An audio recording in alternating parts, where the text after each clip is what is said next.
have to be exactly thorough, then only you will be able to answer. So these are the legal provisions, and you have to minutely look into each and everything and gain mastery over the subject, for the simple reason valuer are asked to undertake valuation under the provisions of Companies Act as well as under the provisions of IBC code. IBC code is the main dominant feature. Therefore, we should be thorough with these two acts as well as other acts also, like Transfer of Property Act or Income Tax Act. Of course, income tax, you know very well, day in, day out, you have been dealing, being finance professionals. So, of course, the Companies Act, it is a recapitulation of certain things which we have already studied. Now, we will... Sir, your screen is still, you have to present share the screen. Okay.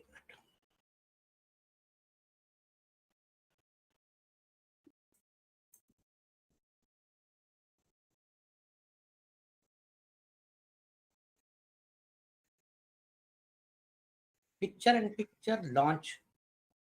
Shall I click on that picture in picture? No, not required. That you can cancel it. Okay. Share screen or share material, sir? Which one should I click? Share the entire screen. Okay. Screen, entire screen. No, entire screen. Okay. Is it okay? General laws. Absolutely. Now please make it presenting mode. Presentation mode. Yeah. Is it okay? Yeah, absolutely fine. Please go ahead. Yeah. Okay. So here under the IBC code, we have got, under the syllabus, we have to cover part 1, that is preliminary aspects, part 2 also, and then certain regulations which are there of IBBI's regulations, that is the CIRP process, and also liquidation process regulation, and also voluntary liquidation process. These are the 3 things, 3 regulations apart from the part 1 and part 2. This is forming part of syllabus. Then when we look into the main features, main objectives of IBC code, which in the preamble it is mentioned, it is an act to consolidate and amend the laws relating to reorganization and insolvency resolution of corporate persons, partnership firms, and individuals in a time-bound manner for maximization of value of assets of such persons, to promote entrepreneurship, availability of credit, and balance the interest of all the stakeholders, including alteration in the order of priority of payment of government dues, and to establish an insolvency and bankruptcy board of India, and for matters connected therewith or incidental thereto. So this is the main purpose of enactment, and this purpose is explained in this preamble. So just say the important thing, it is going to resolve the issues of corporate persons, partnership firms, and individuals also, and that too in a time-bound manner, and in order to maximize the value of assets of such persons. So this is how, because when bankruptcies were taking place, they were in different pieces of legislations, were in different modes. SICA was there, or under Presidency Insolvency Acts were there, Companies Act were there. So this is to consolidate all the pieces of legislation. Now here, in case we see first what is insolvency and what is bankruptcy. So insolvency is basically a person is insolvent when his cash reserves are less than his immediate liabilities. When he is unable to make the payment of his bills and he doesn't have sufficient cash, that means insolvency starts. Bankruptcy, on the other hand, is a legal process that serves the purpose of resolving the insolvency. So it means the person is insolvent, he gets a legal authority by way of court saying that he is insolvent. So he becomes a bankrupt. And liquidation, what exactly is the liquidation? Liquidation is the process of winding up of a company and distribution of its assets. These are the simple things. So the acts which have been repealed are Presidency Town Solvency Act of 1909 and Provisional Insolvency Act of 1920. So certain times the questions are framed on this. So you should be in a position to say that these two things have been repealed, and some of the acts have been amended. Which are those? SICA has been amended, even Companies Act also has been amended, Income Tax also has been amended, Recovery of Debts Due to Banks and Financial Institutions Act, and even SURFACI Act. Some amendments, those things are given in the schedules. Now, in case you just see where all it is applicable, just we have seen that applicability of this IBC code applies to corporate enterprises, limited liability partnership, partnership firms, and individuals. So for partnership firms and individuals, although provisions are ready, but the date of application has to be notified. It is not yet activated. And what is the scope? It covers the entire scope of insolvency, liquidation, compulsory liquidation, or voluntary liquidation, and finally bankruptcy. And that structure, it is a code which consists of about 255 sections and divided into 5 parts. Each part is unique. Each part has got its own definitions, also some structure. So the first part consists of preliminary definition. Second part consists of insolvency resolution and liquidation for corporate persons, that is CIRP process. And the third is relating to individuals and partnership firms. So this part 3 is not yet activated. Part 4, although it is existing in the statute books, but not yet notified. Part 4 is concerning with the regulation of insolvency professionals as well as agencies and information utility. Those are the infrastructure for implementation of IBC code. So that infrastructure is coming under part 4. Part 5th is miscellaneous items, which enables amendment to different statutes. And there are, as I mentioned, there are schedules where the amendments have been made because this is an overriding piece of legislation with non-obstant clause. So that means anything which is there in other provisions of Act will be ridden by this piece of legislation. So where all changes have been made, those things have been notified in 11 schedules attached to this code. Having seen this, we will see that the timeline, because earlier it used to take years to settle the insolvency or bankruptcy cases with no fixed timelines, whereas under this piece of code or legislation, this code, 180 days is the maximum which is given, and subject to extension by another 90 days. So that is 180 plus 90, that is 270 days is the time which is given for resolving this insolvency and bankruptcy cases. Then the fast track, there is another mechanism compared to this normal method. Fast track method gives you time only of 90 days plus another 45 days extension if at all somebody is not able to complete. So sum total is 135 days. So questions will come in the examination regarding the number of days to how much maximum can be given under fast track as well as under normal circumstances. And the adjudicating authority, after admission of application, shall by an order, he has to give a declaration, declare a moratorium. Moratorium means complete cease of other liabilities or other claims on this corporate person. So the adjudicating authority, who is adjudicating authority? You know very well, it is NCLT. NCLT is the adjudicating authority, and they will pass an order the moment CRP application has been accepted or admitted by NCLT, then they will give a moratorium order. Moratorium under section 13 and 14, and immediately the public announcement has to be given by IRP, that is interim resolution professional, and the process of CRP will start. So first thing is adjudicating authority will determine whether there is a default, and if there is a default, then the application can be submitted by financial creditor, operational creditor, or corporate debtor himself.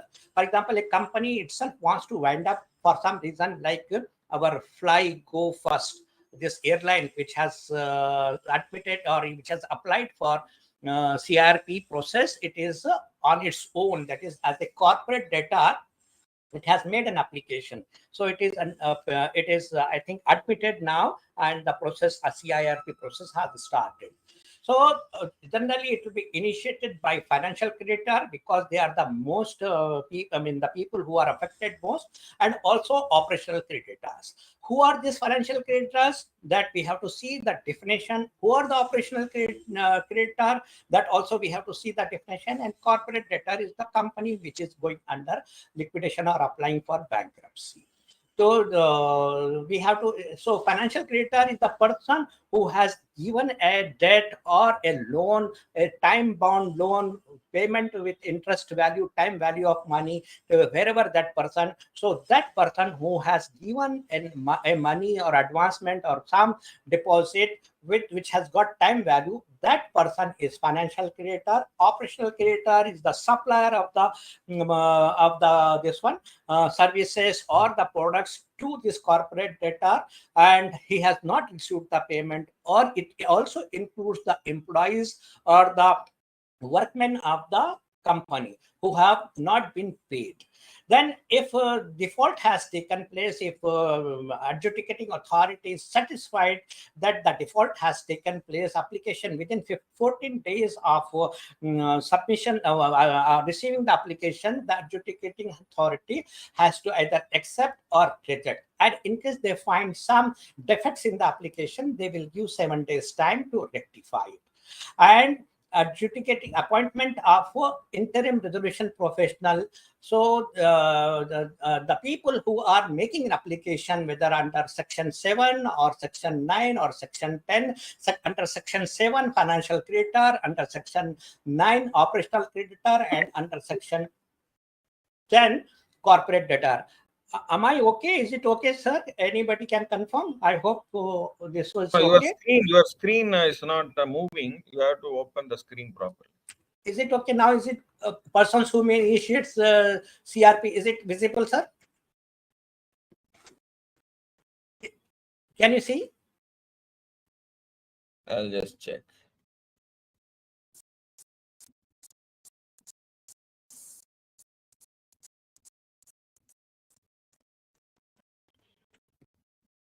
My screen is moving. Presently, I'm under section 6, section 11. No, you have to. You blow the screen bigger. It is completely big, sir. I can see complete.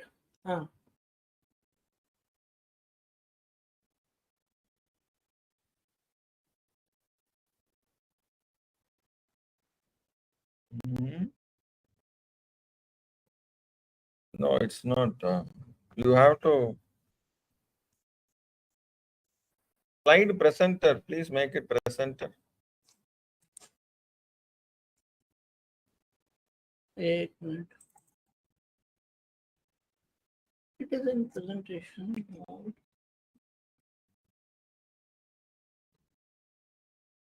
Make it bigger. Make it bigger. Okay. Make it bigger. No, persons who may initiate CIRP. Make it bigger.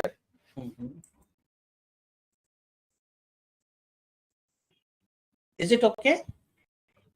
No, still it is not full. You have to make it full screen.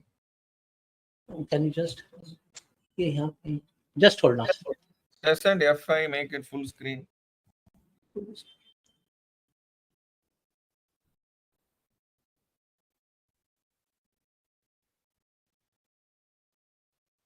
Oh.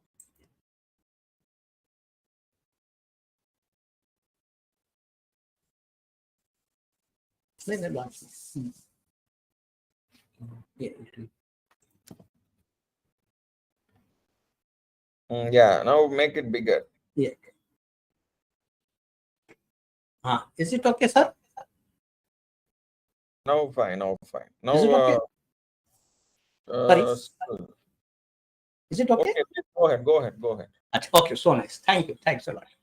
So persons, who are the persons who can initiate CRP process? Just now we have seen that it can be initiated by financial creditor or corporate debtor as well as operational debtor. So section 6 says persons who may initiate corporate insolvency resolution process where any corporate debtor commits a default, a financial creditor, an operational creditor, or a corporate debtor itself may initiate the corporate insolvency resolution process in respect of such corporate debtor in the manner as provided under this act. So this is under 6. Section 6 says, yes, it can be initiated by this set of these 3 persons. Whereas section 11, it says who are not entitled to make applications. So we have to see, sometimes the question will come, who are the people who are not entitled to?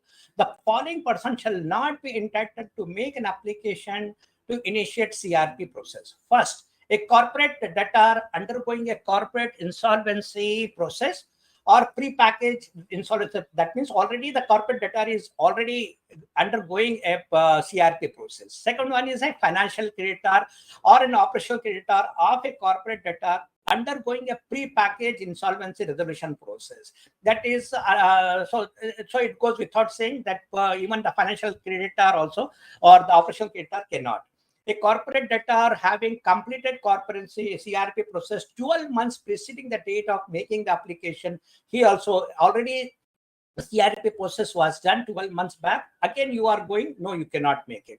A corporate debtor in respect of whom a resolution plan has already been approved and 12 months have not completed. So he also cannot make an application. A corporate debtor or a financial creditor who has violated any terms and conditions of resolution plan and 12 months have not passed. So that person also will not be able to make an application. So these are, and a corporate debtor in respect of whom a liquidation order has been made. So these are the provisions under which these people who have already been a part and parcel of CRP process one way or the other and 12 months period has not been completed, those people are not, cannot again file an application for initiating CRP process. Now the question comes, so immediately, which of the following sections provide for ineligibility of a person for filing application for initiating CRP process? Just now we have seen section 6, section 11, section 29,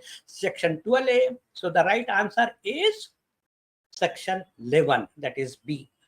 So then if we go to section 27, I'm taking at random certain questions from different provisions so that you get a complete package which may not be in proper order, but as in the beginning, I have set the tone for the entire IBC code, how exactly the IBC CRP process starts, what is the role of financial creditor and then corporate debtor and then operational creditor. Having seen that, now is the time when we shuffle the cards so well up and down, whichever is coming, we will take it up. So this is how in examination hall the questions will come. So having seen ineligibility of the persons who cannot initiate, who can initiate, what should I say, CRP process. Now we will see who proposed the name of resolution process. If the interim resolution process professional is to be replaced, if you want to replace IRP with another person, then who proposes the name? Is it NCLT? Is it NCLAT? Or is it COC or promoters? So the right answer is the entire command is once the resolution process starts, the complete authority is in the hands of COC. So COC will be, what should I say, will propose the name of resolution professional if at all they want to make a change or replace the IRP. Then what are the maximum number of meetings of the COC that may be conducted by a resolution professional? So is it 10, 15, 20 or no limit? So under section 24, the entire process for COC conduct of the meeting is defined. Nowhere it mentions how many number of meetings he has to. As and when there is a need, the resolution professional will call for the meeting of committee of creditors. So there is no limit. That is the right answer.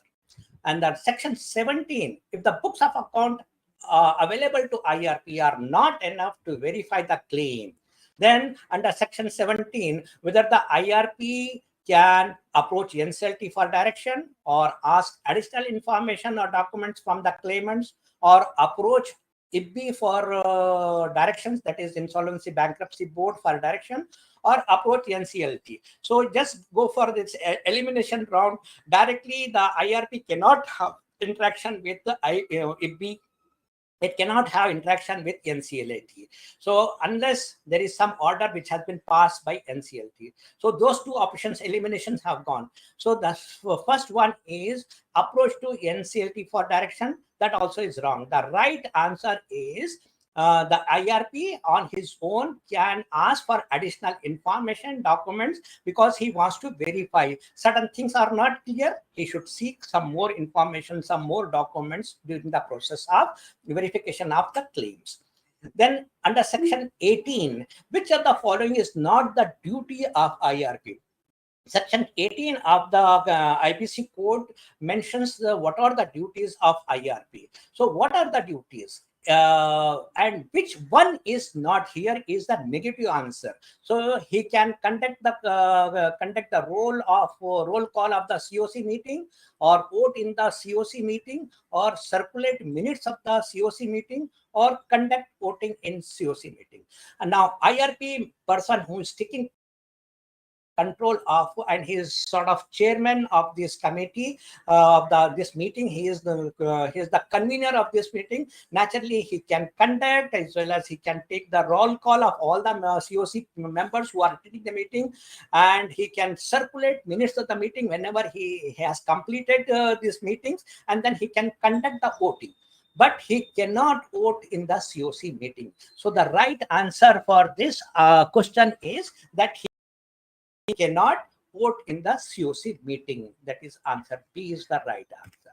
Now section 29, it is lists down about the terms and conditions or the items to be included in information memorandum. So which one is not included in information memorandum? That is the question. It is a latest annual statement, or B is particulars of debt of corporate debtors with respect to related parties. Third option is liquidation value due to operational creditors. Fourth is details of all material litigation or disputes or proceedings or investigation.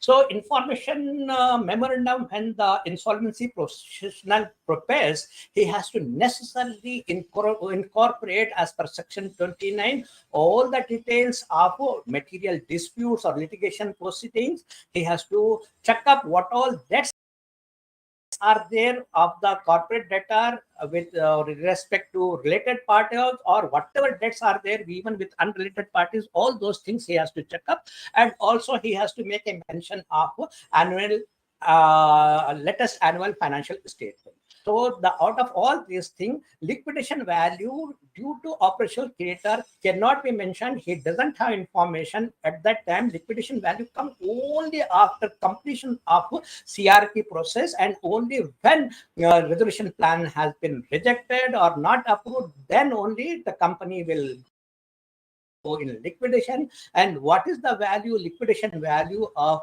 those operational creditors, will come to know only towards the end. So therefore, it is too early to ask for this information in information memorandum. So the right answer to this question is liquidation value due to operational creditors is not mentioned in the information memorandum. Now we will go to section 65. 65, it relates to some penalties. What is the maximum penalty NCLT may impose upon a person approaching NCLT for initiating CRP with malicious intent? If somebody is just taking easy way out to make to bring down the reputation of some company, or has got malicious intent and approaching NCLT, for such person, the penalty, is it 10% of the default amount, or is it 10 lakhs rupees, or is it 1 crore, or no maximum limit fixed?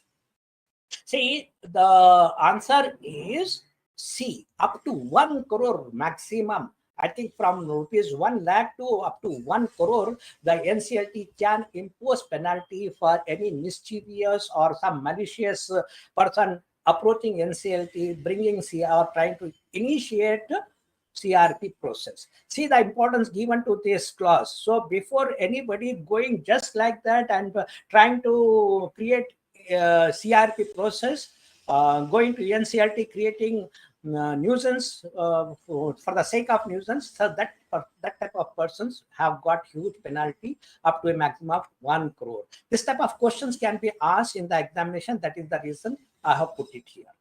Achha, here is one sort of case study, not exactly case study, question in the form of a case study.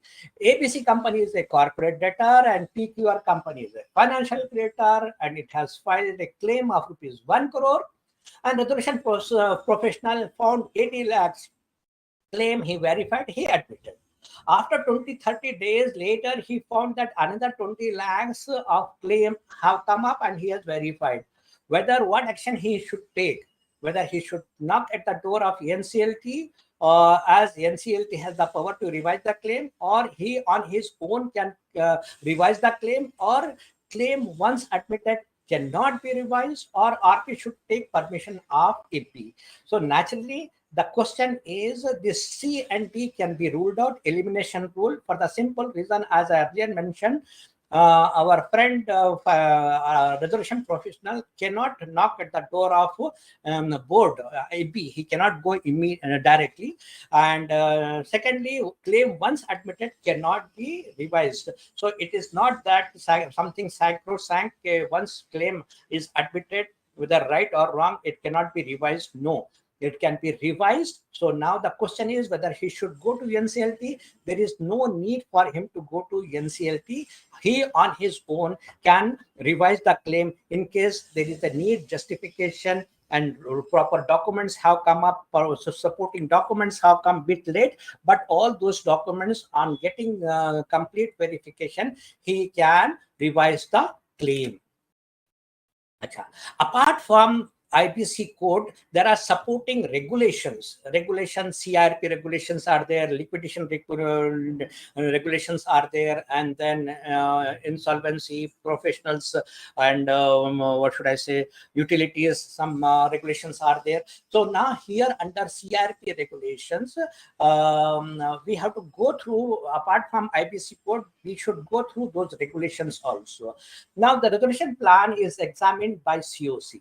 Is it on the basis of evaluation matrix, or on the basis of provisions of code, or is it both of the above, or at the discretion of COC? Which is the right answer.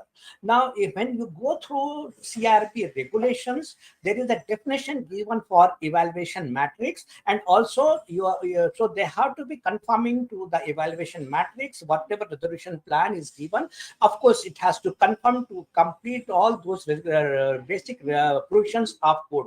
So that means A and B, that is both parameters have to be taken. Therefore, answer number or C option is the right answer. Both of the above is the right answer. I hope my pace of this one is okay. Is it going okay? Achha. In each time, in which time is the NCLT required to mandatorily ascertain the existence of default under Section 7? So in which time is the NCLT required to mandatorily ascertain the existence of default? Under Section 17, NCLT has to examine or ascertain the existence of default, whether it is in 10 days, 30 days, 45 days, 14 days. So the right answer is 14 days.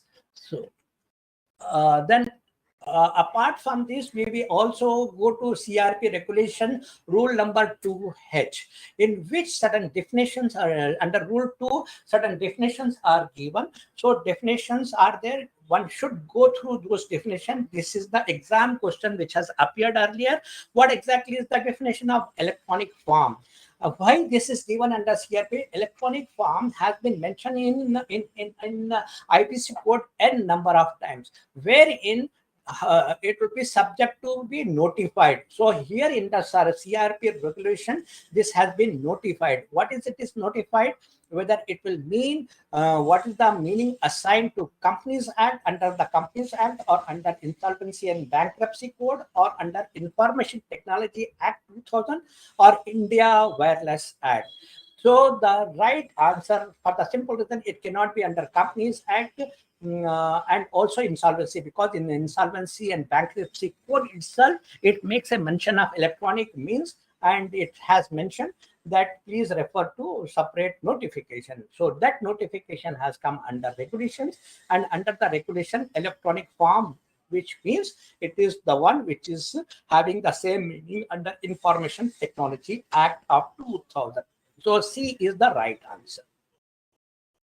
So now definition under the same CRP regulation is definition number 8. What exactly is financial debt? Financial debt, we have to be very, very clear. We understand financial debt means it is related to money.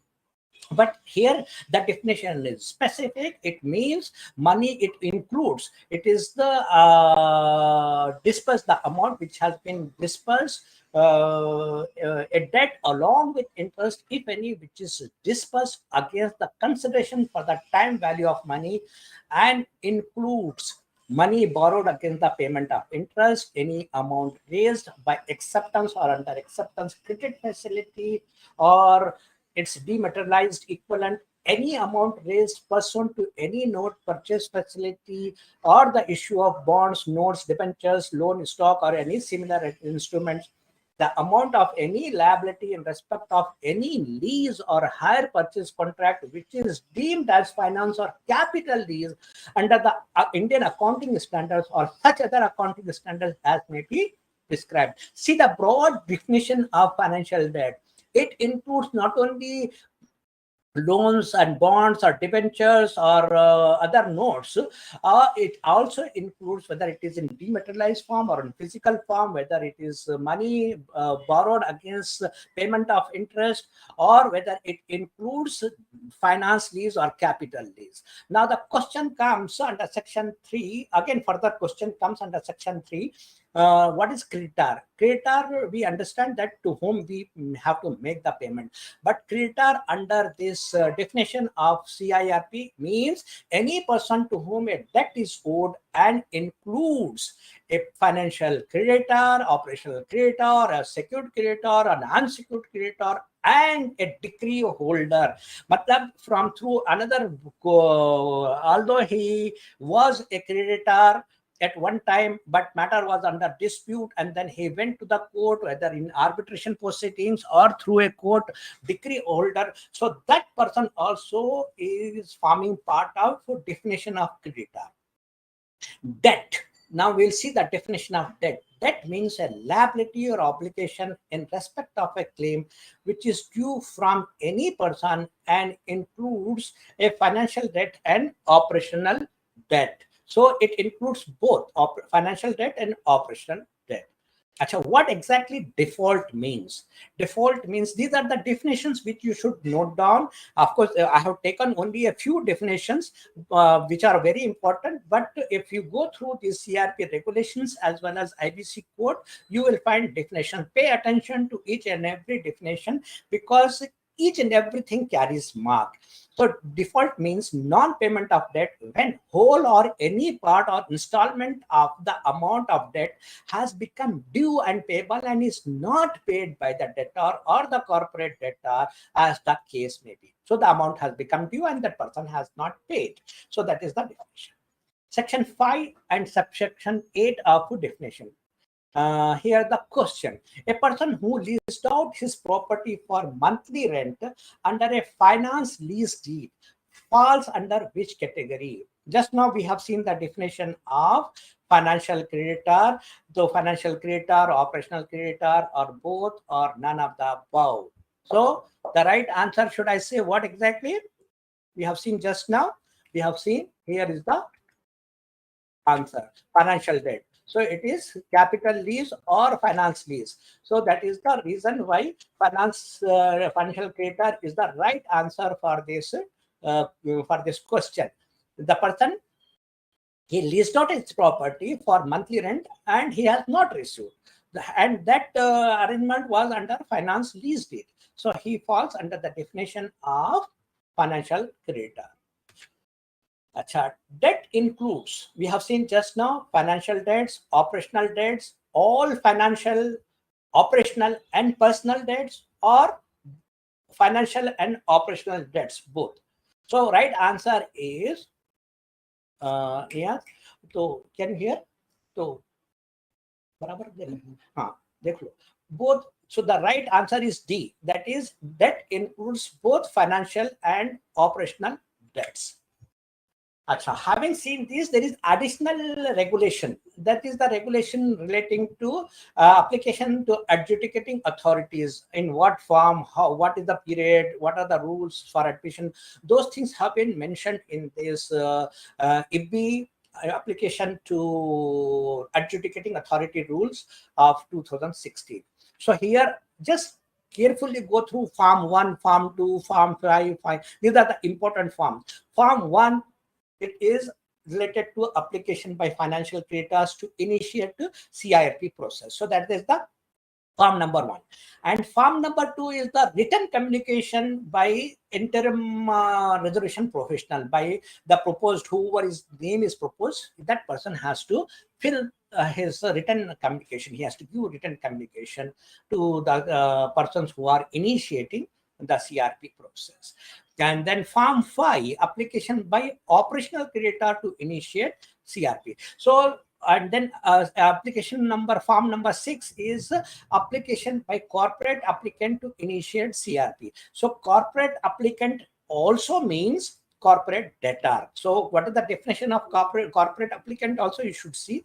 So it includes corporate debtor also. So that corporate debtor, for example, this recent airline Fly Go First, so that must have filled in Form 6. So form number 1 generally filled by financial creditor, form number 2 written approval, and then form number 5 by operational creditor for initiating CRP process. These things you should remember. And even if you listen to these things, whatever conversation I'm having today, those things, if you remember, it will help you in examination hall. That gentleman, he was talking about Form 1, Form number 6, Form number 5. So you relate easily. And even if you have not read, but listen to it, all these words carefully, yeah, I hope this will help you in your examination hall. Now the question comes, while initiating the CRP, the financial creditor has to file which form? Form 1, Form 2, Form 3, Form 4? Answer is Form 1. Yes. And IBBI, under IBBI regulation,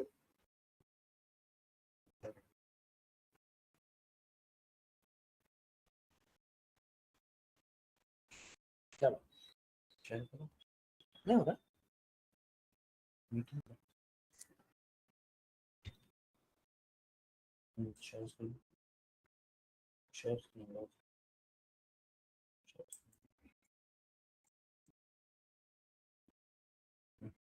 select करो select करो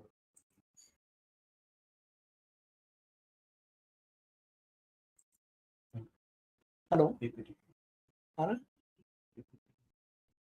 PPT Can you see?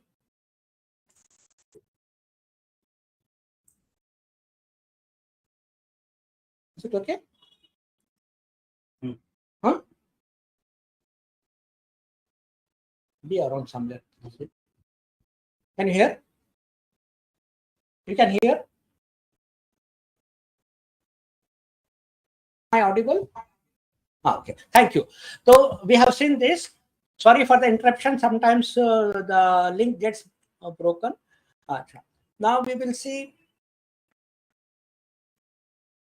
We have seen this. Now we will see if there are under CRP regulations, there are certain forms. Form that is for public announcement, form number A. Form AA is written consent to act as resolution professional, and form B is the proof of claim by operational creditors. Form C, that is the submission of claim by financial creditors. Form D is proof of claim by workman or an employee, and Form G, invitation for expression of interest. So these forms also you will have to remember.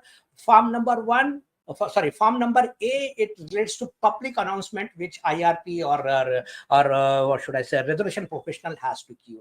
And Form AA, here that is the written consent which resolution professional has to give. And Form B is the proof of claim by operational creditors. Form C is financial creditors, and Form D, remember very well, by workman and employee. Form B is for operational creditors. Operational creditors do include workmen and employee, but Form B is exclusively for operational creditors other than workmen and employee. And Form G is relating to invitation for expression of interest. And then proof of claim under CRP by a workman or an employee. Just now we have seen the right answer is Form D. We have seen Form D is the right answer.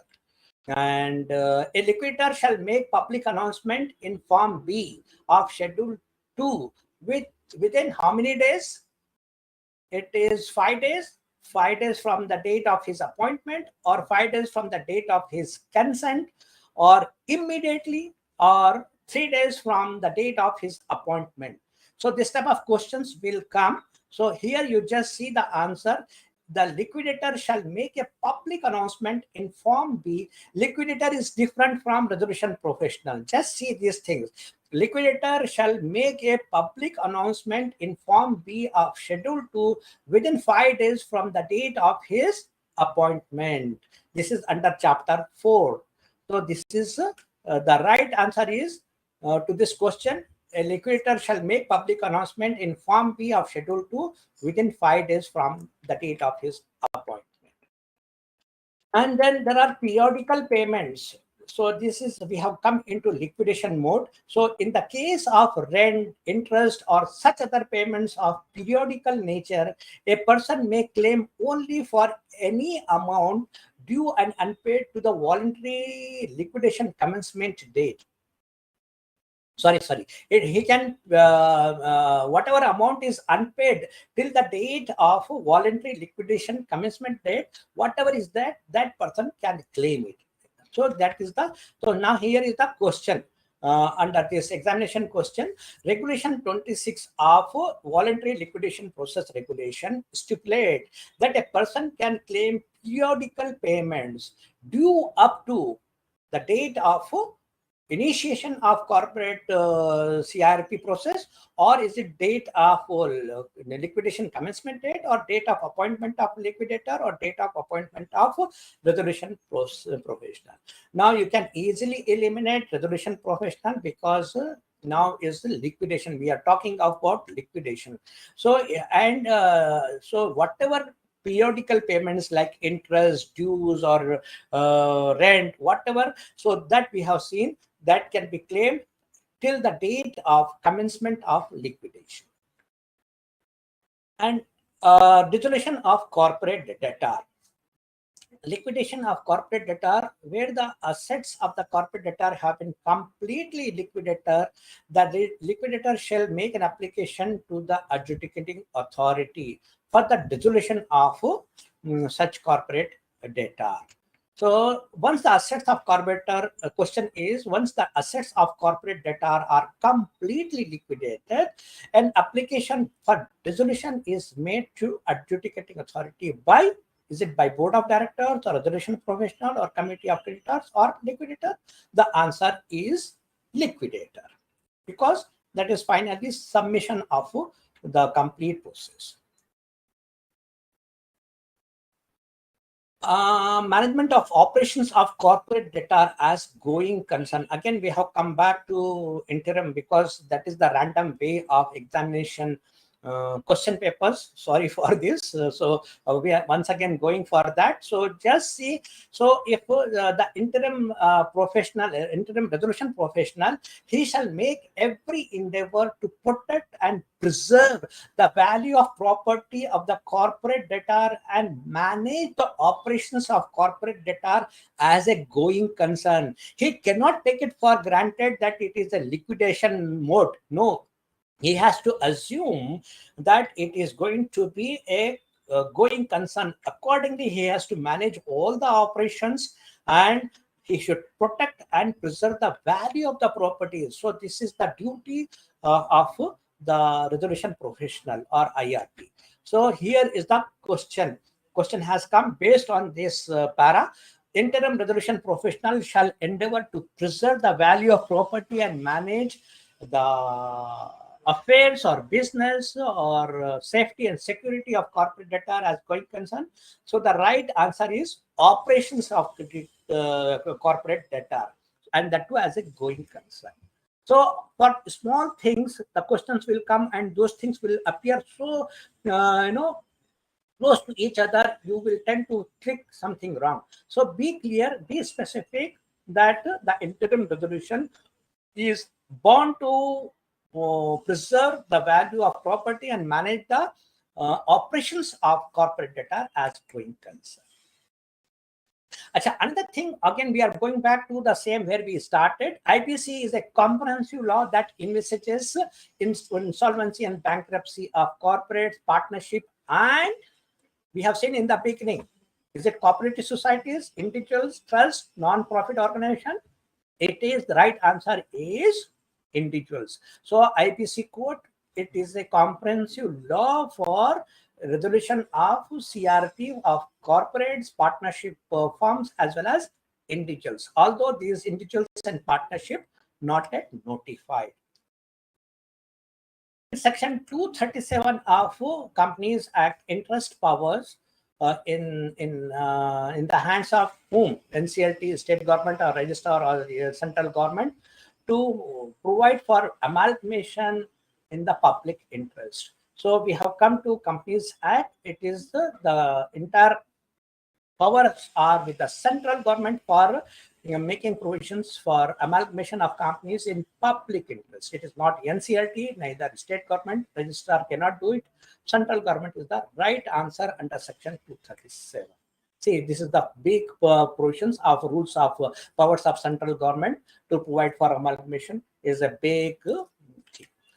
Now, chairperson of this is the question which some of the questions, whatever I have mentioned here, they have already appeared in the evaluation examination, that too of FSA. This is also another one. The chairperson of NCLT shall be a person who has been a judge of Supreme Court of India, or the Chief Justice of a High Court, or judicial member of principal bench of NCLT, or Attorney General of India, or chairman of Law Commission. All these are the top legal luminaries, and therefore you will get confused which is the right thing. So that right answer for this question, the chairperson of NCLT shall be a person who has been a judge of Supreme Court of India or the Chief Justice of a High Court. A is the right answer. See, here is this under section 411 is the answer. The chairperson shall be a person who is or has been a judge of Supreme Court or Chief Justice of a High Court. Now, contents of memorandum of association, articles of association, or agreements which are objectionable to provisions of Companies Act 2013 become redundant, voidable, void, or defunct.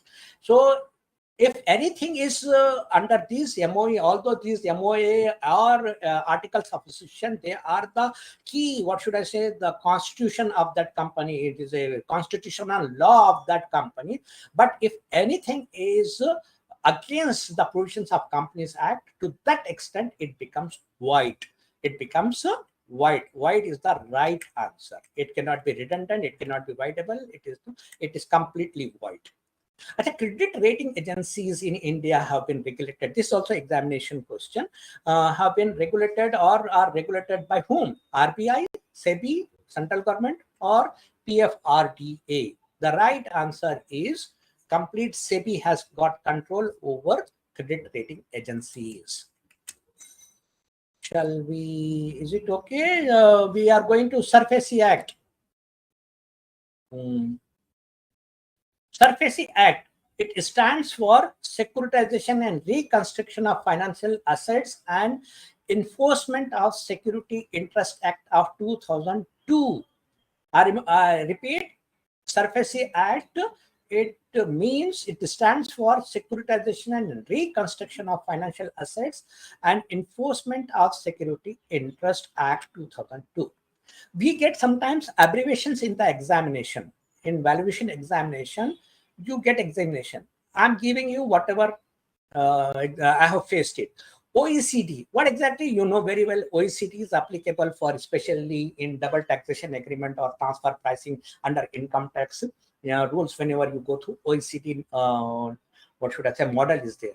So OECD means Organization for Economic Cooperation and Development. BCG, you know, when you study BCG, matrix is there. So BCG means Boston Consulting Group. Boston Consulting Group. PEST, when you do analysis, internal analysis or external analysis, business environmental analysis, you get PEST and PESTL also. PEST means political, economic, social, and technological, and PESTL means political, economical, social, and technological, legal environment. These two things have been added to PEST. CAMEL, what exactly? It means capital asset, capital assets, management, earnings, liquidity. I repeat, CAMEL means capital assets, management, earning, liquidity. So that is CAMEL. When you do rating, you come to know. Then STRIPS, what exactly STRIPS come to? What means? Separate trading of registered interest and principal securities. When you deal with SURFACE Act, you get STRIPS. STRIPS means separate trading of registered interest and principal securities. Now we will just quickly go through SURFACE Act also. It is too vast syllabus. I'm trying to cover certain things. It is applicable to whole of India, including Jammu and Kashmir, and applicable only when lender is a bank or public financial institution. Just make it a market difference between IBC and this difference you can make. Here only bank. Financial creditor can be anybody, including bank or financial, but that definition under financial creditor is totally different. And under SURFACE, who can be the lender? It is applicable only when the borrowing has been made from the bank or financial institution. It cannot be applicable for operational creditor nor for any other creditor. It is only when you borrow from bank or public financial institution. SURFACE Act allows banks and other financial institutions to auction residential or commercial properties of defaulter. Whatever is the mortgage property, they can auction it. If there is a default, to recover their loans. And it allows creation of ARC. What is exactly ARC? Asset Reconstruction Company, who will take the NPA funds of banks and then they themselves will manage it. Banks can sell their NPS to ARC. Bank will be in the business of banking and ARC will be in the business of recovery separately. And banks allowed to take possession of collateral property and sell it without permission of court. So under SURFACE Act, you don't have to knock the door of court for sale or for auction of the property of the debtor who has defaulted. Now the question, SURFACE Act, this is the examination question, whether it extends to whole of India or whether it extends to whole of India except the state of Jammu Kashmir, or only to state of Jammu Kashmir, or only to the Union Territory. So that's so simple, it is extends to whole of India. What is the date? It has started on 21st June 2002, 21st June. And what all it doesn't cover, so questions have come in the examination number of times. It doesn't cover unsecured loans. It doesn't cover 20% in case amount is less than 20% of amount, principal amount and interest, and security interest of any financial asset not exceeding 1 lakh, it doesn't cover. And then security interest created on agriculture land in case it is there, and civil procedure code in case some attachment, and then Aircrafts Act or Merchant Ship Act, or lien on goods, money on security under Indian Contract Act, and pledge of mobile under section 172 of Contract Act, and rights of unpaid seller under section 47. So to these things the law doesn't apply, SARFAESI Act doesn't apply. What are things? Sale of Goods Act, Contract Act, Shipping Act, Merchant Shipping Act, Aircrafts Act, Civil Procedure. So those things you remember in the examination hall, even it doesn't apply on agriculture land and when amount is less than 20%. So this is SARFAESI Act you have seen. So this type of questions have already appeared. So this is arising out of whatever we have discussed.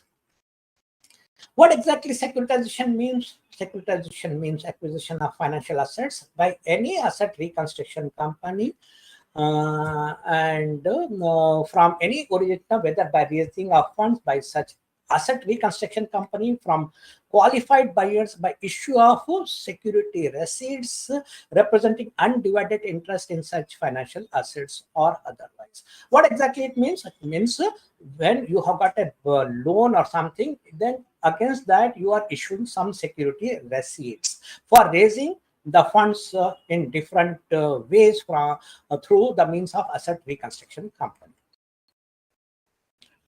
Up to what time I have? What I think it should not become too boring. Anyhow, I'll quickly take up certain things which are very important for you. For example, a bank typically sell the stress assets to ARC and then hold them in the form of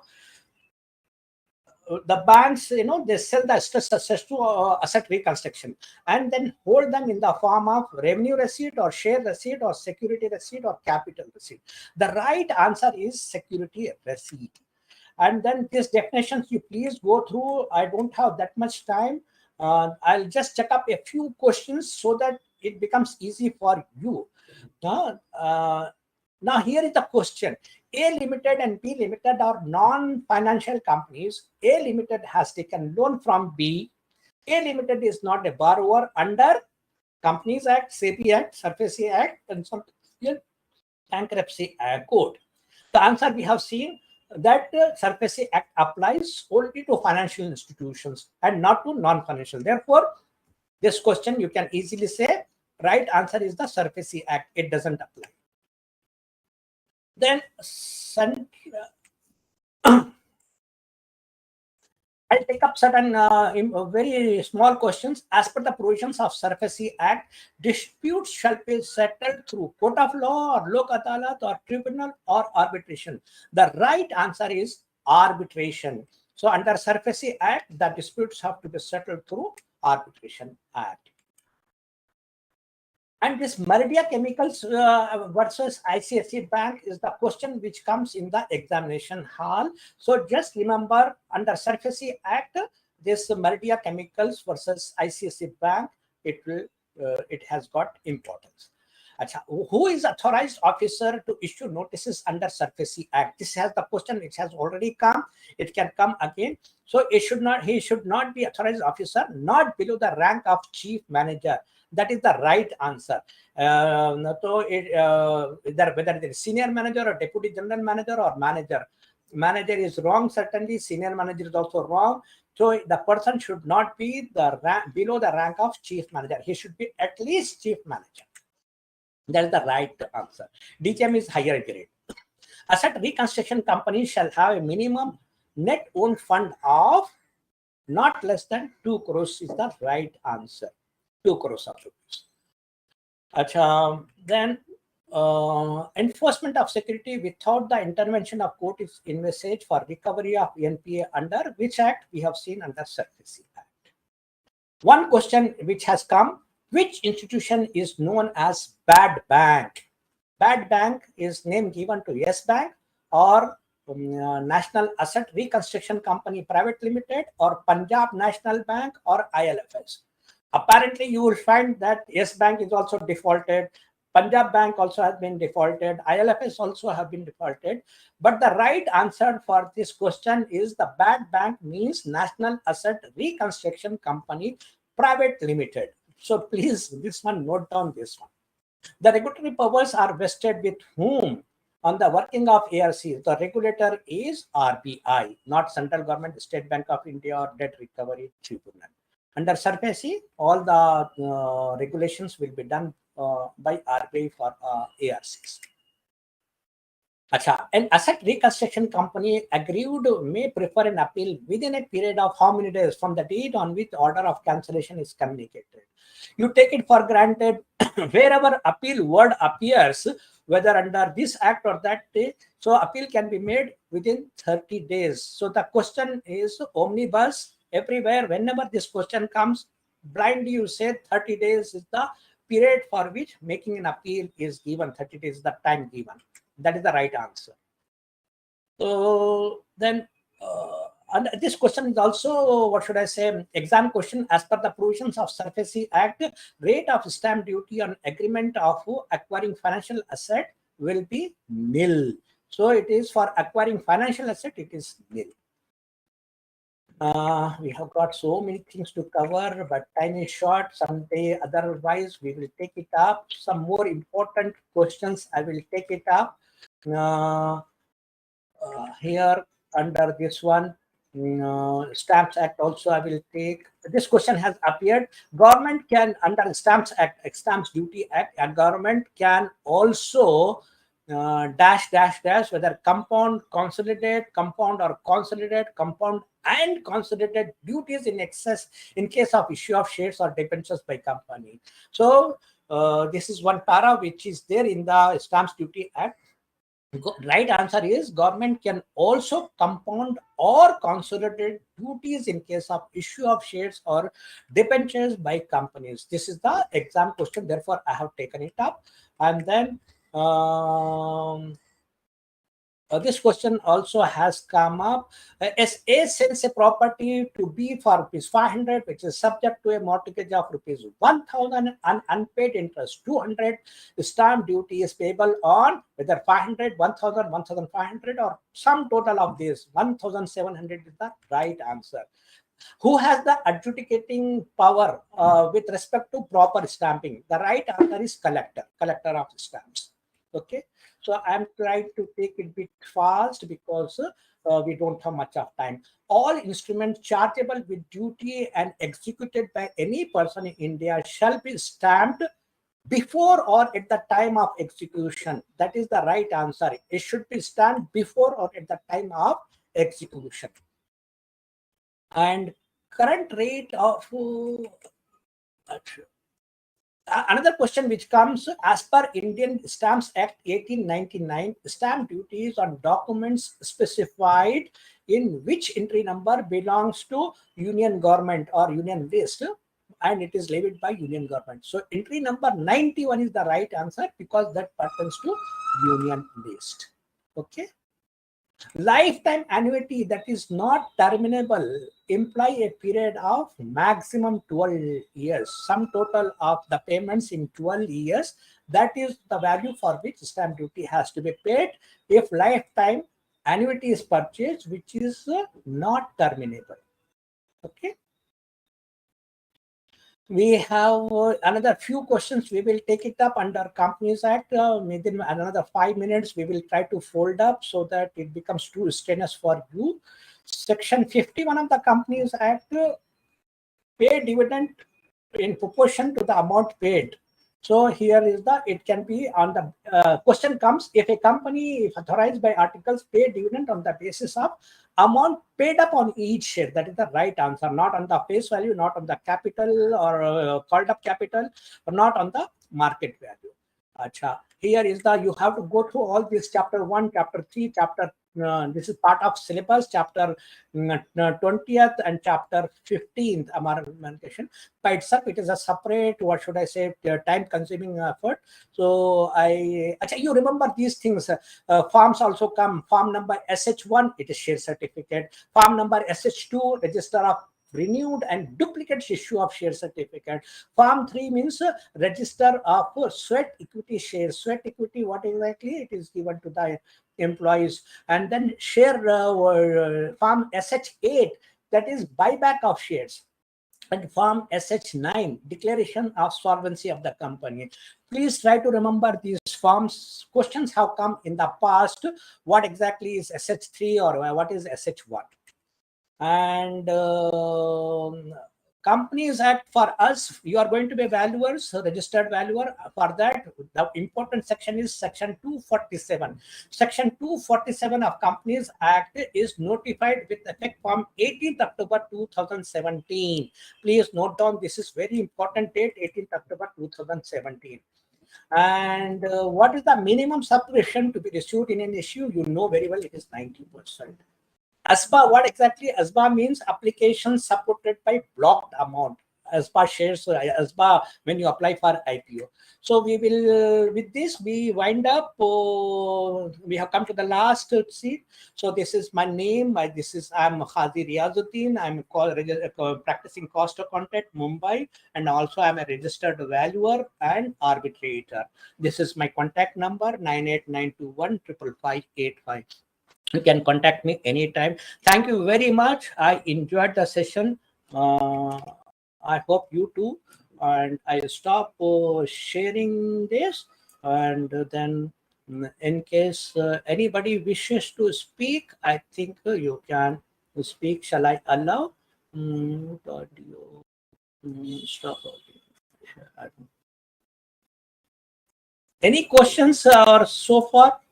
I think good morning, sir. Yes, audible and visible. At least I could. Okay. Anybody wants to write in a screen by chance? Okay, thank you. In that question answer session, you can just mention, because I'm trying to get your feedback. Just write a few lines if at all you like it. And attendees, okay.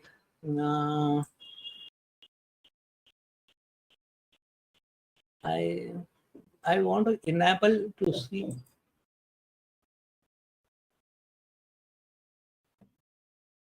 Anybody wants to speak? Venkatesh, can you speak?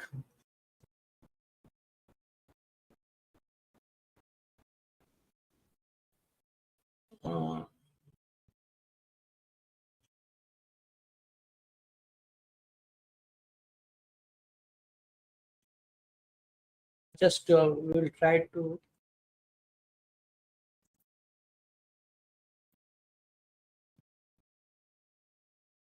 I think with this, okay, I think Anil wants to speak. I try to. Yeah, Anil, you can speak. Mr. Anil Agarwal, please speak. Whoever wants to speak. Sorry? Yeah, am I audible, sir? Yes, sir, you are audible. Sir, it was a very nice presentation, and I think by mode of optional questions, you have tried to cover this subject, because it's a very vast subject. But it was a wonderful presentation, and we would like that if you can share these questions and presentation to us for revising the subject and the case. So nice. Kind of you. Thanks. Yeah, so nice, Anil. Thanks a lot. Manmohan Jindal, I'll share it with the organizers, and in turn you will get it. Thank you. Manmohan Jindal ji, आप कुछ बोलना चाहेंगे? नमस्कार sir, I am audible? Yeah, you are. नमस्कार sir, मैं sir Manmohan Jindal, ex banker and practicing chartered accountant at IBBI Valuer. I recently passed the social auditor exam. Living in Navi Mumbai. So where you are living, sir, in sector 17 or Sanpada? Sector 46A, that is sector 46A. Yeah. Okay, thank you very much, sir. और बहुत ही अच्छा session रहा sir. You have covered in a very crucial manner और बहुत ही concise और elaborated भी था. बहुत बहुत धन्यवाद. मैं लोधा पलावा में रहता हूँ. देखिए आपसे कभी मिलने का सौभाग्य प्राप्त करेंगे सर जी. So nice person. So nice, man. बहुत बहुत धन्यवाद. So nice, thank you. Anybody wants to speak can raise the hand, then I will enable. Anybody wants to give any feedback? We have got another 2 minutes. We will wind up. because I appreciate your patience, so much of patience, and you have to bear with the delay. But I'm happy that so many people have attended. Anybody wants to say anything? You can raise the hands. Yeah, Pradeep. Yeah, I have allowed you. Can speak. Welcome, Pradeep. Yes, Pradeep Kumar.